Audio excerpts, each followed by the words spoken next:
आज की फिल्म में दिखाया गया है कि दो भाई मिलकर कुछ फैमिली के साथ गलत करते हैं और उनको मार देते हैं। कहानी की शुरुआत एक कपल को दिखाते हुए होती है जिसमें लड़के का नाम इयान है और उसकी गर्लफ्रेंड का नाम सैम है, जो न्यू ईयर की पार्टी रोमांटिक तरीके से सेलिब्रेट करने जा रहे हैं। रास्ते में वो एक होटल पर कुछ बियर्स की बोतल खरीदने कार को रोकते हैं। जब सैम कार से उतरती है तब उस पर पास में ही खड़े एक ट्रक में से एक डॉग भौंकने लगता है, जिससे सैम डर जाती है। इयान को भी मैप में कुछ भी समझ नहीं आ रहा होता है, इसीलिए वो पास में खड़े उस ट्रक के मालिक जर्मन को बाहर से आता हुआ देख उससे वाटरफॉल का रास्ता पूछता है जहां पर वो कैंपिंग कर सके, जिस पर जर्मन उसको वाटरफॉल की तरफ जाने के बजाय उसे स्टोन क्रीक नाम की एक जगह का रास्ता बता देता है जो उसके हिसाब से कैंपिंग के लिए एक अच्छी जगह है। अब इयान और सैम दोनों वहां से निकल जाते हैं। रास्ते में इयान नोटिस करता है कि जर्मन उसके ट्रक से उनका पीछा कर रहा होता है, जिससे उसका ध्यान भटक जाता है, लेकिन वह फिर भी अपनी कार का एक्सीडेंट होने से बचा लेता है। इयान देखता है कि जर्मन उनसे आगे निकल गया है, मतलब वो फालतू में ये सब सोच रहा है। थोड़ी देर बाद वो दोनों कैंपिंग साइट पर पहुंच जाते हैं, लेकिन वो देखते हैं कि वहां पर एक कार लावारिस तरीके से खड़ी हुई है। दोनों उस कार को इग्नोर कर थोड़ा आगे जाकर अपना कैंप लगा लेते हैं। साथ में वो यह भी देखते हैं कि थोड़ी दूर पर एक और कैंप लगा हुआ है, जिससे इनको लगता है कि उस कैंप के लोग कहीं आसपास घूमने गए होंगे और वो जल्दी ही आ भी जाएंगे। इसीलिए अब अपना टेंट लगाने के बाद इयान बोन फायर के लिए लकड़ी इकट्ठा करने निकल जाता है, जहाँ उसको 2-3 साल के बच्चे की टोपी भी मिलती है। उसको कुछ समझ नहीं आता, इसलिए वह उसको इग्नोर कर अपने टेंट पर पहुंच जाता है। वहीं दूसरी ओर जर्मन और उसका भाई चूक एक लड़की को गलत नजरों से घूर रहे होते हैं। दोनों एक बार में जाकर कुछ लड़कियों के साथ अपनी लास्ट नाइट एंजॉय कर रहे होते हैं। जब जर्मन एक लड़की से बात कर रहा होता है तभी चूक एक फोन से उसकी चुपके से फोटो खींच लेता है। उसे ऐसा करते हुए जर्मन देख लेता है, जिसे यह सब बिल्कुल भी पसंद नहीं आता। जब दोनों वॉशरूम जाते हैं तब जर्मन चूक से फोन लेता है जिसमें उसकी फोटो थी, इसीलिए वो उसको जमीन पर जोर से पटक कर तोड़ देता है और उससे कहता है कि अगली बार ऐसा मत करना, क्योंकि इसी वजह से वो पिछली बार बहुत साल तक जेल में रहा है। अब जैसे ही न्यू ईयर का काउंटडाउन खत्म होने के बाद नया साल शुरू होता है, वैसे ही चूक एक लड़की को जबरदस्ती किस करने लगता है, जिससे वो लड़की उसको गाली देकर चली जाती है। उधर जंगलों में रात को जब इयान टॉयलेट करने अपने टेंट से बाहर निकलता है तब उसको पास के टेंट से कुछ आवाजें आती हैं। जब वो उस तरफ जाकर चेक करता है तो वो देखता है कि उस टेंट में पड़े खाने को कुछ सुअर मिलकर खा रहे होते हैं। उसी समय अपनी कार को चेक करने पर उसको पता चलता है कि उसकी कार का एक टायर तो पंचर हो गया है। अगली सुबह इयान अपनी कार का टायर चेंज करने लगता है, क्योंकि आज वो लोग अपने घर वापस जा रहे होते हैं। जब सैम अपना सामान समेटकर कार की तरफ जा रही होती है तभी हम देखते हैं कि एक अनजान छोटी बच्ची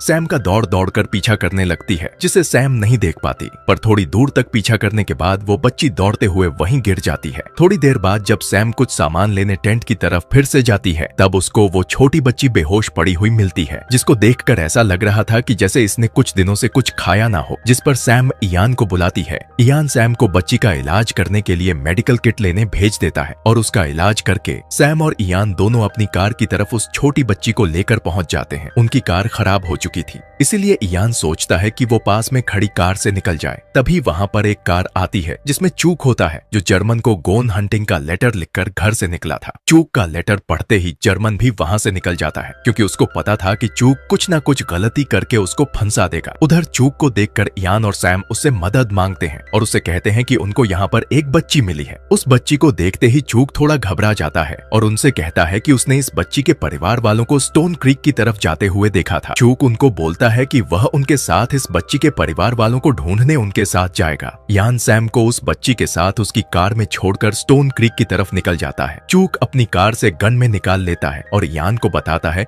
कि वो असल में पिग हंटर है। चूक इयान को स्टोन क्रीक की तरफ ले जाता है, लेकिन वहां पर पहुंचते ही दोनों को कुछ लाशें पड़ी हुई मिलती हैं, जिसको देखकर इयान का दिल दहल जाता है। फिर इस मूवी में हमको 3 दिन पहले का सीन दिखाया जाता है, जहां पर एक फैमिली जिसका नाम वस बेकर फैमिली है, जिसमें हस्बैंड का नाम रॉबर्ट है और उसकी वाइफ का नाम मार्गरेट होता है, जिनके 2 बच्चे होते हैं, जिनमें से 16 साल की लड़की एमिली और 2-3 साल की छोटी बच्ची ओली, जिसको हमने सैम के पीछे भागते हुए देखा था। ये फैमिली भी सैम और इयान की तरह वाटरफॉल नाम की एक जगह पर कैंपिंग करने आए हुए थे। उसी शाम जिस दिन ये लोग यहाँ पर आए थे उस समय एमिली फोटो खींचने में लगी हुई थी, जबकि रॉबर्ट सबके लिए खाना बना रहा होता है जो उसको बहुत पसंद है। अब रात को ये सब खाना खाकर बोन फायर के पास बैठे थे। तभी बातों बातों में रॉबर्ट अपनी फैमिली को बताता है कि इधर पास ही में एक स्टोन क्रीक नाम की एक जगह है जहाँ कुछ लोग इधर आने वाले टूरिस्ट को बंदी बनाकर उनको लूट कर मार डालते हैं। इस न्यूज को सुनकर एमिली थोड़ा घबरा जाती है। अपनी बेटी को घबराया हुआ देखकर रॉबर्ट उसे कहता है कि वो मजाक कर रहा था। अब थोड़ी देर बाद सब लोग मजे मस्ती कर सोने चले जाते हैं और अगले दिन रॉबर्ट और मार्गरेट ऑली को साथ लेकर पास में ही ट्रैकिंग करने निकल जाते हैं। जाने से पहले सब लोग साथ मिलकर पूरी फैमिली की कुछ फोटोज भी खींचते हैं। एमिली उनके साथ नहीं जाती क्योंकि उसको ट्रैकिंग करना पसंद नहीं था। थोड़ी देर बाद जब एमिली अपना फोन चला रही होती है तभी उसको पीछे की झाड़ियों से कुछ अजीब सी आवाजें आने लगती हैं, जिससे डर के एमिली अपनी कार में जाकर सो जाती है। कुछ समय बाद ही वहाँ पर एक ट्रक में दो लोग पहुँचते हैं जो कोई और नहीं बल्कि जर्मन और चूक ही होते हैं। उनके साथ एक पिंजरे में उनका खतरनाक डॉग बेंजो भी होता है। चूक अपने ट्रक से बाहर निकलकर सामने वाली कार को चेक करने लगता है जिसमें एमिली होती है जो उसको दिख जाती है। जर्मन और चूक दोनों उस लड़की को अजीब सी निगाहों से देख रहे होते हैं, जिस पर जर्मन चूक को उस लड़की के साथ कुछ गलत करने को बोलता है, जिस पर चूक जर्मन को सावधान करता है कि तुम पहले ही इस चक्कर में जेल भी जा चुके हो। जर्मन एमिली के टेंट में जाकर भी चेक करता है पर उसको वहाँ पर कोई भी नहीं दिखता, लेकिन चूक से एमिली को देखकर रहा नहीं जा रहा था, इसीलिए वह कार की खिड़की में नॉक करके उसको जगा रहा था। चूक को देखते ही एमिली डर जाती है। वो उसे कार से बाहर आने को कहता है, लेकिन एमिली उसकी अजीब सी हरकतों को देखते हुए उसको मना कर देती है। चूक जबरदस्ती उसको बाहर आने को बोलता है और उससे परेशान होकर एमिली कार का हॉर्न बजाने लगती है, जिससे रॉबर्ट, मार्गरेट और जर्मन तीनों कार के पास जाने लगते हैं। जर्मन जल्दी से आता है और एक गन की नोक पर एमिली को बाहर निकलवा लेता है। तभी अपनी बेटी को बचाने रॉबर्ट वहाँ पर आ जाता है, जिसे जर्मन एक ही मुक्के में बेहोश कर देता है। उधर मार्गरेट ऑली को सेफ रखने के लिए उसको टेंट में छोड़कर कार की ओर निकल जाती है। मार्गरेट दौड़ते हुए चूक पर झपट्टा मारती है, लेकिन चूक तो मार्गरेट से काफी ज्यादा ताकतवर था, इसीलिए वो उसको आसानी से पकड़ लेता है। एमिली जंगल में भागने लगती है, लेकिन जर्मन उसको फिर से बंदूक की नोक पर पकड़ लेता है। जर्मन और चूक फैमिली के तीनों लोगों को स्टोन क्रीक पर ले जाकर बांध देते हैं और रॉबर्ट के सामने ही दोनों मिलकर उसकी बच्ची और उसकी बीवी का रेप कर देते हैं। थोड़ी देर बाद चूक एमिली का फोन लेकर उसको चेक कर रहा होता है। ये वही फोन होता है जिससे चूक न्यू ईयर वाले दिन बार में जर्मन की फोटो खींच रहा था। चूक को एमिली के फोन में उसकी फैमिली फोटो देखती है, जिसको ध्यान से देखने पर उसको पता चलता है कि इनके साथ एक छोटी बच्ची भी है। इसीलिए अब जर्मन मार्गरेट से ऑली के बारे में पूछता है, लेकिन वो उसको कुछ भी नहीं बताती। इससे जर्मन और चूक दोनों मिलकर रॉबर्ट के सर पर एक कैन को रखकर शूटिंग गेम खेलने लगते हैं, लेकिन रॉबर्ट के हिलने की वजह से कैन गिर जाता है, जिससे चूक सीधे उसके सर में ही गोली मार देता है। रॉबर्ट को एमिली और मार्गरेट के सामने ही मार दिया जाता है। फिर वही गेम वो दोनों मार्गरेट के साथ भी खेलते हैं, लेकिन उसके बार बार हिलने की वजह से जर्मन उसको एक थप्पड़ मारकर बेहोश कर देता है और उस पर कैन रखकर जर्मन अपनी शूटिंग प्रैक्टिस करने लगता है, लेकिन जर्मन उस पर ठीक से निशाना नहीं लगा पाता। इस पर चूक उसको चिढ़ाने लगता है। वो कहता है कि तुम्हारी उम्र हो चुकी है, इसलिए तुम्हें चश्मा लगा लेना चाहिए, जिससे गुस्से में आकर जर्मन मार्गरेट की छाती पर गोली मार देता है और साथ में वो एमिली को भी उसके सर में गोली मारकर मार डालता है। अब तीनों को मार के वो दोनों मिलकर उनके टेंट के पास ओली को ढूंढने पहुंचते हैं, लेकिन वो उनको वहां पर नहीं मिलती, क्योंकि ओली तो अपने मम्मी पापा को ढूंढते हुए जंगल में चली जाती है। ओली के नहीं मिलने पर ये दोनों भी अपने घर वापस आ जाते हैं। फिर कहानी प्रेजेंट में आती है, जहाँ चूक इयान के साथ नाटक करते हुए इयान को स्टोन क्रीक पर ले जाता है, जहाँ उसने जर्मन के साथ मिलकर ओली की फैमिली को भी मार डाला था। जब चूक वहाँ पहुँचता है तो वो देखता है कि वहाँ मार्गरेट की बॉडी नहीं है, जिससे वो डर जाता है, क्योंकि मार्गरेट जिंदा है, जिससे वो पकड़ा जा सकता है। आसपास ढूंढने पर उसको मार्गरेट मिल जाती है, जो जिंदा है। इयान मार्गरेट की मदद कर ही रहा होता है, मगर चूक उसे फिर से गोली मारकर मार्गरेट को मार डालता है, जिस पर इयान डर जाता है और उससे कहता है कि मतलब तुमने ही इन सबको मारा है और अब तो तुम मुझको भी मार डालोगे। इस पर चूक उससे कहता है कि हाँ, इनको मैंने और मेरे भाई ने मिलकर मारा है और अब हम तुमको भी मारेंगे, लेकिन इतनी आसानी से नहीं। पहले तो हम तुम्हें तड़पाएंगे, फिर तुम्हें बांधकर तुम्हारे सामने ही तुम्हारी गर्लफ्रेंड का रेप करेंगे, फिर उसे मार के हम तुमको मार देंगे। इतना कहते ही चूक उसको गन पॉइंट पे उसके साथ चलने को कहता है, लेकिन तभी अपनी और अपनी गर्लफ्रेंड की जान बचाने के लिए इयान चूक को धक्का देकर वहाँ से भाग जाता है। उधर सैम ओली के साथ होती है, तभी वहाँ गुस्से में जर्मन आ जाता है, जिसको देखकर सैम ओली को लेकर कार में चली जाती है, लेकिन जर्मन कार का कांच फोड़कर उसे बाहर निकालने लगता है। लेकिन पिछली रात सैम को इयान ने एक नाइफ दिया था, जिसकी मदद से सैम जर्मन को चोट पहुंचा देती है। उससे बचते हुए सैम ओली को लेकर स्टोन क्रीक की तरफ भागने लगती है और उसको पकड़ने के लिए जर्मन अपने डॉग बेंजो को उसके पीछे छोड़ देता है, लेकिन सैम के पीछे भागते हुए बेंजो को रास्ते में एक पिग मिल जाता है, जिससे उसका ध्यान भटक जाता है और सैम को वहां से भागने का एक और मौका मिल जाता है। वहीं दूसरी ओर चूक अंधाधुंध गोली चलाते हुए गलती से जर्मन को इयान समझकर उस पर ही गोली चला देता है, जिससे जर्मन घायल होकर गिर जाता है। तभी ओली रोने लगती है, जिससे चूक को सैम का पता चल जाता है और वो उसके पीछे जाने लगता है और थोड़ी ही दूर जाकर वो सैम को पकड़ लेता है और उसको पकड़कर अपने साथ ले जाता है। इयान जर्मन जर्मन की गन से चूक को शूट करने वाला होता है कि तभी वो चूक को अपनी तरफ आते हुए देख पास में ही छुप जाता है। अपने भाई जर्मन को अपने सामने मरता देख चूक पागल हो जाता है और ओली के जोर जोर से रोने की वजह से वो अपने आप को काबू में नहीं रख पाता और सैम से ओली को जबरदस्ती छुड़ाकर उसको जमीन पर पटक देता है। जर्मन को बहुत दर्द हो रहा था, इसीलिए वह चूक को उसको मारने को कहता है जिससे उसको आसान मौत मिले, लेकिन चूक उसको रोते हुए मना कर देता है। पर जर्मन के बार बार कहने पर चूक अपने भाई को ना चाहते हुए उसे एक गोली से मार डालता है। चूक सैम को ले जाकर उसी जगह बांध देता है जहां उसने वॉस बेकर फैमिली को मारा था। वो सैम का रेप करने लगता है, तभी उसका मूड बदल जाता है और उसको अपने साथ एक गाड़ी में ले जाता है। इधर इयान जर्मन की जेब से उसकी चाबी लेकर और ओली को अकेला छोड़कर वहां से पुलिस के पास चला जाता है। इयान उसको अपनी पूरी आती सुनाता है, जिसके बाद वो पुलिस वाले और इयान चूक और सैम को ढूंढने निकल जाते हैं। इधर सैम चूक का ध्यान भटका देती है, जिससे उनकी गाड़ी का एक पेड़ से टकराने के कारण एक्सीडेंट हो जाता है। थोड़ी थी देर बाद जब सैम को होश आता है तो वो देखती है कि उसके हाथ स्टीयरिंग व्हील से बंधे हुए थे, लेकिन चूक वहां पर नहीं था। पुलिस वालों को दूर से आता देख उनका ध्यान अपनी ओर खींचने के लिए सैम कार के हेडलाइट चालू कर देती है, जिससे वो लोग उसकी कार के पास पहुंच जाते हैं। इयान कार से बाहर निकल ही रहा होता है कि तभी उसे पुलिस वाला रोक लेता है और वो खुद बाकी पुलिस वालों के साथ आगे बढ़ने लगता है, लेकिन तभी चूक सभी पुलिस वालों को मार डालता है। चूक जोरदार फायरिंग करने लगता है, जिससे एक गोली इयान को उसके कंधे पर लग जाती है और साथ में दूसरा पुलिस वाला भी मारा जाता है। फिर चूक दोनों को गन पॉइंट पर लेकर कार में बैठ जाता है और कार सैम को चलाने को दे देता है। सैम इयान से ओली के बारे में पूछती है, जिस पर इयान उसको कहता है कि जल्दी में वो ओली को नहीं ला पाया। तभी दूसरी जगह हम देखते हैं कि जर्मन का कुत्ता बैंजो ओली के पास आ जाता है और उसका ध्यान रखने लगता है। थोड़ी देर बाद सैम कार की स्पीड बढ़ा देती है, जिससे चूक को तकलीफ होने लगती है और तभी उनकी कार तेज स्पीड के कारण पलट जाती है,